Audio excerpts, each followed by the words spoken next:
Just turn around and leave me.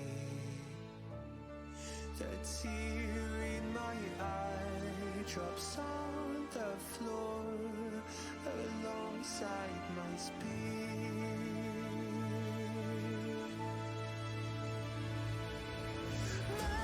My knees are drenching in the blood I spill just to get here. When I look around me, everything I had went up in flames. My lonely way.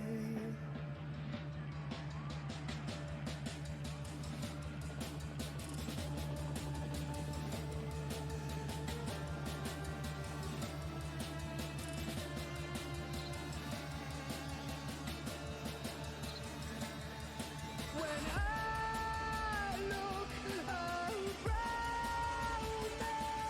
me, everything I had went up in flames. My lonely way.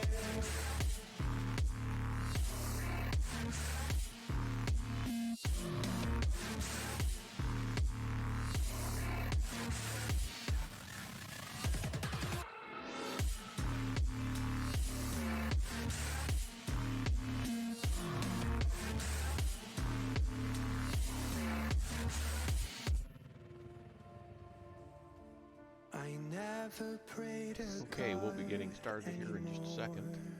This will be another short one. I'd rather no one hurt me. Redemption, I have waited for you to come and drown all my sin.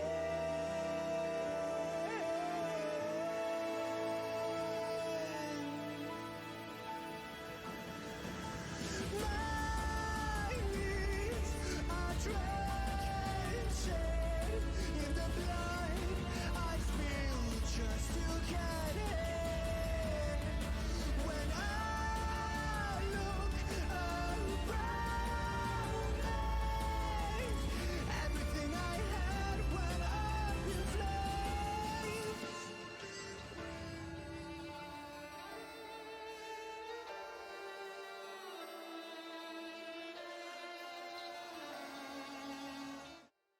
Okay, good evening. All right, so we are reading another short story tonight from the developers' blogs, um, April of 2015, The Sixth Line, Part 1. Had I known Monday what I know now, I would have done this one at the same time as I did the other short story. Now, after this, we've got a bunch of comics, and then we're going to get back into a whole slew of short stories. So, and there's some of them are so short they're like 4 pages. So I'll be doing 2 or maybe even 3 of those short stories per night, Mondays and Thursdays, until we get through them, and then we get back into some novel length stuff. So, but that's the future. This is now. So we'll get right on into it. This one is 13 pages, so it shouldn't take very long. The Sixth Line, Part 1. The once ripe fields of Balmora lay barren, pockmarked by heavy artillery. The defaced bedrock was the handiwork of not only the Sith Empire, but the Balmoran resistance. One would hope each side might be more careful with the object they were fighting for. The desperate do not possess gentle hands, and these were truly desperate times. Master Suro stared across the open land from the relative safety of her makeshift mountain encampment. Her eyes were sharp, catching even the faintest movement of charred grass in the afternoon breeze. The air was dry and warm. A sheen of sweat covered Suro's skin beneath her heavy armor. 3 Jedi waited with Suro on the overlook. Geralt, her second in command, was tall and broad-shoulders. An angry scar marred his chin, a present from the imps. Landai, a Mirialan, paced behind them, arms crossed. Her short red hair was plastered to her forehead from the heat. Farther back, a Twi'lek named Anak sat quietly, his eyes closed in meditation. All four had traded their traditional robes for heavy combat gear. Any word? Geralt asked. Suro shook her head. He should be back by now. Give him another hour, Geralt tried to sound reassuring. Danek's never late. She's right, Landai chimed in. We've already waited too long. Geralt clenched his jaw. After Grand Marshal Chiquetta's failure to protect the Balmoran arms factory, the Republic had tiptoed around the situation, unwilling to raise the ire of the Empire. While politicians and generals argued about public opinion on Coruscant, Darth Lacris was taking full advantage of her seemingly unlimited weapons supply to strengthen her grasp and strangle the resistance. Master Suro's team was the Order's response. Their mission: buy time until the Senate got their act together. Not even the Supreme Chancellor knew they were here, and it had to stay that way. If Danik was captured and revealed to be a Jedi, the entire operation was at risk. Excuse me. We need his information on the Balmoran arms factory, Geralt finally said. Assuming he wasn't captured or killed before he reached it, Landai pointed out. The information is valuable enough to check the situation. Geralt's voice was tense, breaking his usual placid composure. Catching his tone, Landai shrugged. It's risky. Geralt turned his attention to Suro. I won't abandon him. There is no contemplation, there is only duty. Suro replied, placing a steady hand on Geralt's shoulder. His eyes wavered, and the air in his lungs deflated as if the words had punched him in the chest. Remember the mission. Geralt lowered his gaze and nodded. What's the plan? Anak asked, dusting off his gear. Master Suro turned back to the scorched field. The sky was tinged pink. Night would be upon them soon. Setting her jaw, she steeled herself for what was to come. Switching gears here. The imps were constantly setting up and breaking down camps along the premises of the Balmoran. Oh, okay. We have an ad starting in 3 minutes. Balmoran Arms Factory. This strategy was meant to keep the resistance guessing, yet Suro noticed the guard schedule remained the same across all outposts. Although efficient, their strict regulated timetables were a weakness.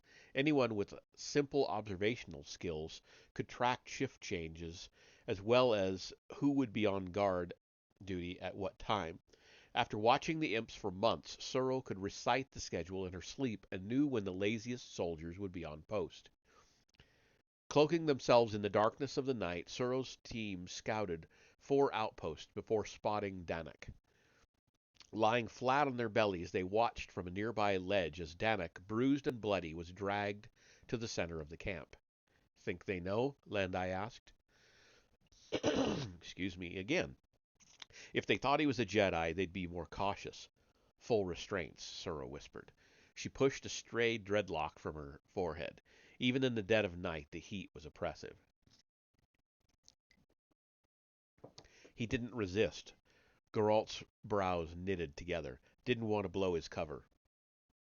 Suro recognized the Imperial officer escorting Danik from previous recon missions. Captain Bowen was a nasty piece of work. He enjoyed inflicting pain more than any Sith she had encountered. A small crowd of soldiers gathered, cheering as Bowen kicked Danik in the teeth. They're going to execute him, Onyx stated. Suro felt the tense silence hard against her throat. She licked her chapped lips and tasted the saltiness of sweat. It was her call. There is no contemplation, there is only duty.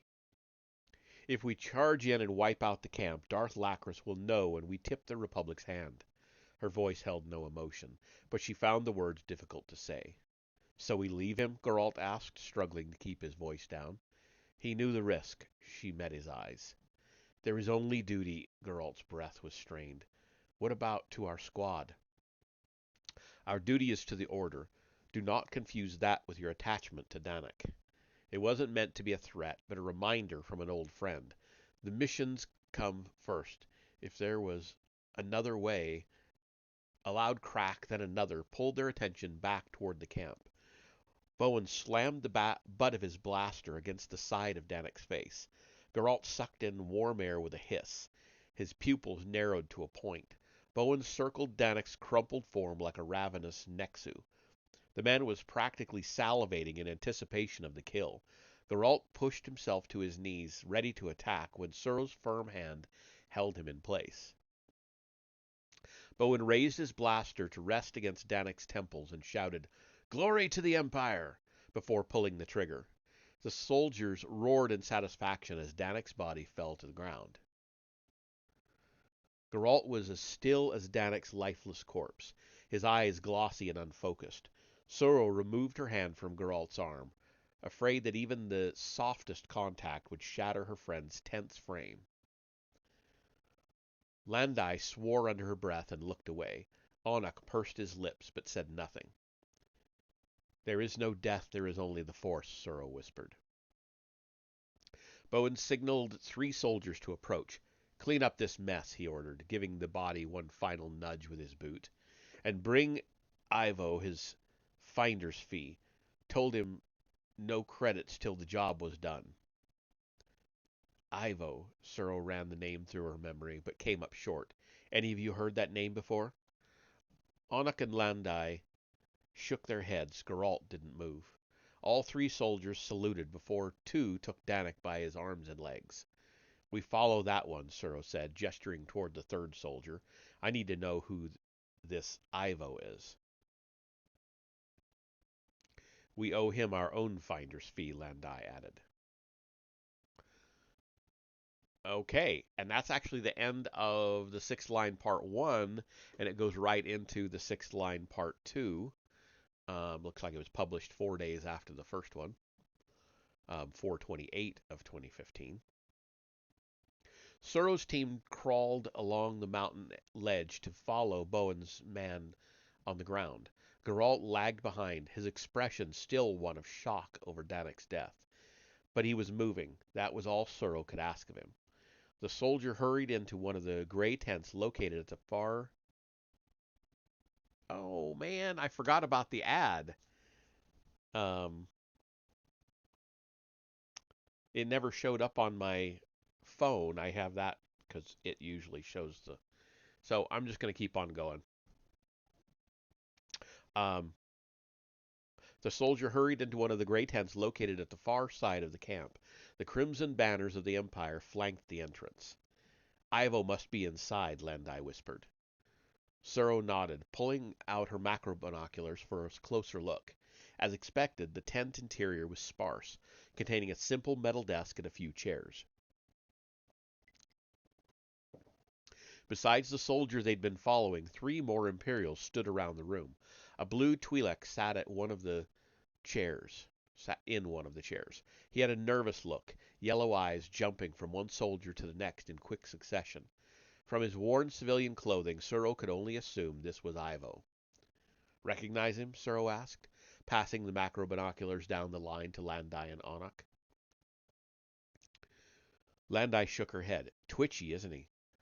"Looks Balmoran," Onak said. "I don't remember him from patrol." Geralt took the macro binoculars numbly, a small tremor in his hand. Suro waited for his assessment, but the Jedi remained silent. "What do you want to do?" Landai asked. Suro took a deep breath. She could feel their anxiousness. Even Onak, quiet and unassuming, wanted blood. It was easy to give in to that desire, but they were Jedi. Untraditional, perhaps, but Jedi all the same.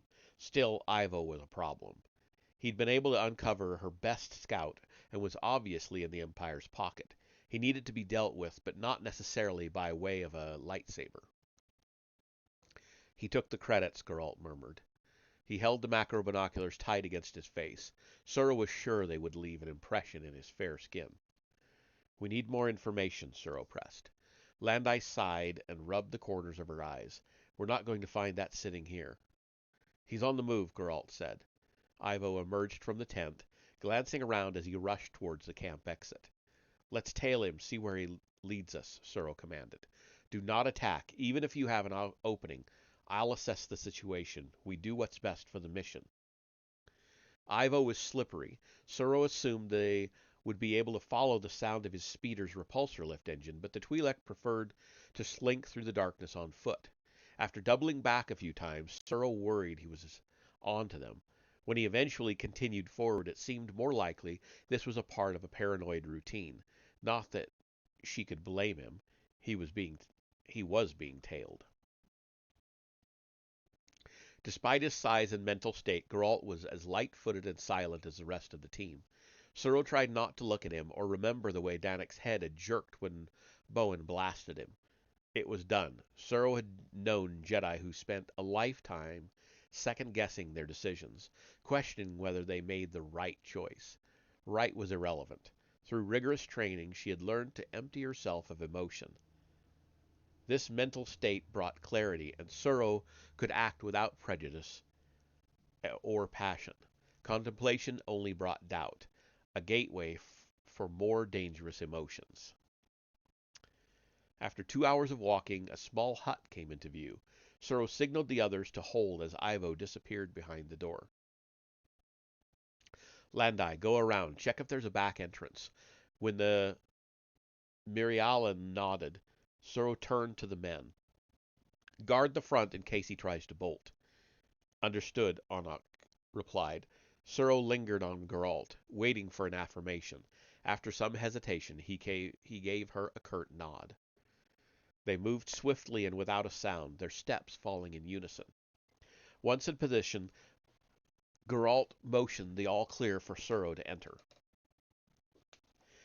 Ivo was in the midst of preparing dinner when Suro charged through the door. Time seemed to slow as his yellow eyes widened, then sped up when he jumped for his blaster. But Suro was faster, stronger. Catching his leg, she yanked Ivo back. His jaw snapped against the ground with a sickening crack. Don't move, Suro ordered, a crease in her brow. Ivo went still. Tears formed in his eyes. Suro feared his jaw was broken. She leaned over to confiscate the blaster. Can you talk? That hurt, Ivo croaked. Good, Suro relaxed. Answer my questions. Ivo winced as he nodded. Suro paced the length of the hut. You turned in a man to an Imperial encampment tonight. Why? He was a spy. For who? You, obviously, Ivo sneered. Suro paused. I don't ask questions twice. Ivo curled into a defensive position and covered his wounded face. The Resistance. Who else? Who else? Suro repeated the words softly.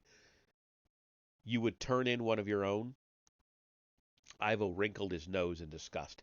My own are going to destroy this planet. You can't fight the Empire. It's suicide. What about the Republic? Suro heard Geralt ask behind her. She inhaled sharply, tightening her grip on the blaster. The Republic? Ivo asked, confused. No matter how you look at it, they abandoned us. Suro could feel Geralt's anger, see the images playing in his head. How did you capture him? I'm quiet. People don't notice me. Ivo spat blood, swirled saliva. Saw your man poking around the factory. Saw an opportunity and brought attention to myself. How? Ivo shrugged. Made like I broke my leg. He got close to help, I guess, and I stunned him. Waves of dark energy rolled from Geralt's body. For the first time in years, Suro felt fear, real blood-quickening fear. Did you know they would execute him? Geralt pushed. Ivo didn't answer. He did, Suro whispered. You know he did. Geralt reached for his lightsaber. Suro jumped in front of Ivo. Geralt, there is no Don't, he growled. There is only... Holding the smooth Durasteel grip, Geralt ignited the weapon and stared Suro down. He was my brother. You're Jedi. You're Jedi? Ivo gasped. Suro maintained her calm demeanor and offered Geralt the blaster. There is no contemplation. There is only duty. Geralt's hand hovered over the weapon. His face knitted with anguish. The tips of his fingers touched the cool metal. Sorrow's heart weighed heavy in her chest. After a long moment, Geralt dropped to his knees and waved a hand in front of Ivo's eyes. You stumbled on your way home from the Imperial outpost. I stumbled on my way home from the Imperial outpost, Ivo responded in a mindless monotone. Sorrow exhaled and closed her eyes. You never saw us, Geralt said through clenched teeth. I never saw you. The garish lights... Oh, the garish lights of Coruscant's streets irritated Sorrow's eyes. She hurried through the crowd, seeking the quiet of her bare apartment. Turning down a side alley, she walked 3 more blocks before reaching the door. As Sorrow punched in the access code, she sensed something off. She'd left the war zone on Balmora years ago, but the feeling of the place followed her. Sorrow entered the dark room and waited. What do you want? I'm impressed, a man answered. I can usually sneak up on anyone. I don't have a lot of furniture. He chuckled, then moved to turn on the lights. Sorrel winced at the sudden light. Her intruder leaned against the wall, arms crossed. He wore a red leather jacket, and cybernetics adorned his left eye. Do you know who I am? Agent Shan. Call me Theron, he replied. You and your team did good work on Balmora, laid the groundwork for future success. You're different from other Jedi. You're referring to our nickname, Suro said, with a hint of annoyance. Theron nodded. The 6th line. A missing mantra from the Jedi Code. Pretty bold. Why are you here? I need Jedi with that mindset. Theron pushed himself from the wall to stand in front of Suro. That level of devotion to the mission. Suro hesitated. She, Geralt, Landai, and Onak had left the hut that night with a strong bond. They knew they would follow her, no questions asked. She knew they would follow her with no questions asked. For the briefest moment, Suro wondered if they should. Where? Theron handed her a report. Ziost. And that's it. That's the end of it. It just ends. In fact, the 13th page literally has that one line on it, and that's it. So, that's that. The next thing we get into, as I said, I believe, is comics. It's going to be The Old Republic, The Lost Sons, 1 through 5. So we will get into those next time. They're not terribly long, so I'll probably do 2 one night and 3 the other night. And that'll get us through them. And then, as I said before, we get into just a boatload of short stories. Although, what is this one? Let me see what this is.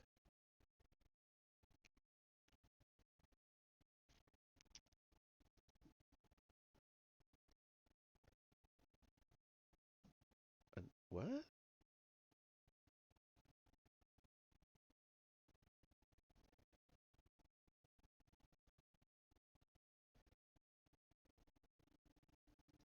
Hold on, it's not bringing up what I'm trying to bring up. There we go.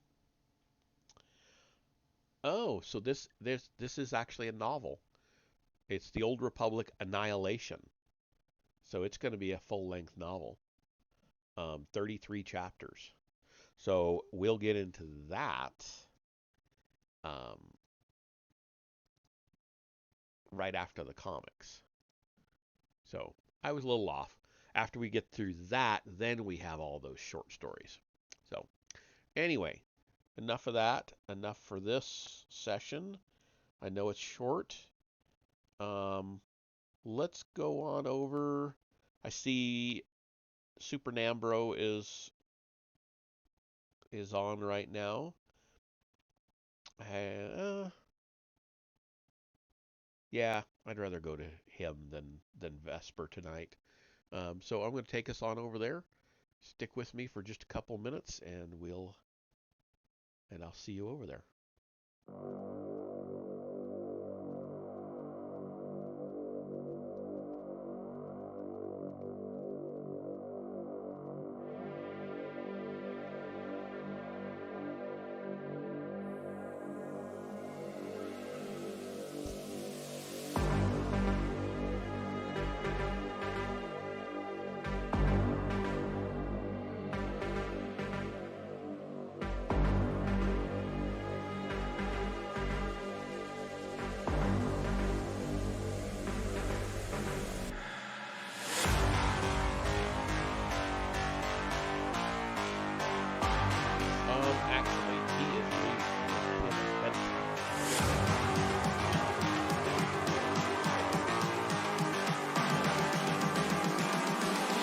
calling to say I... Let's see.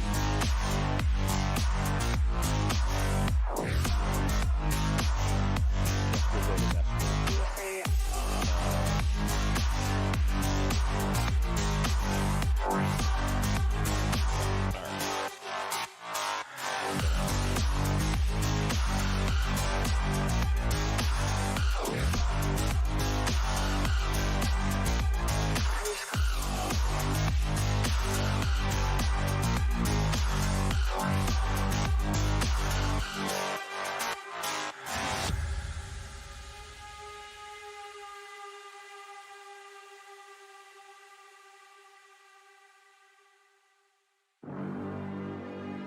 Okay, it's giving me an error. So, I guess we would just won't rate anybody tonight, so I will see you in the next one.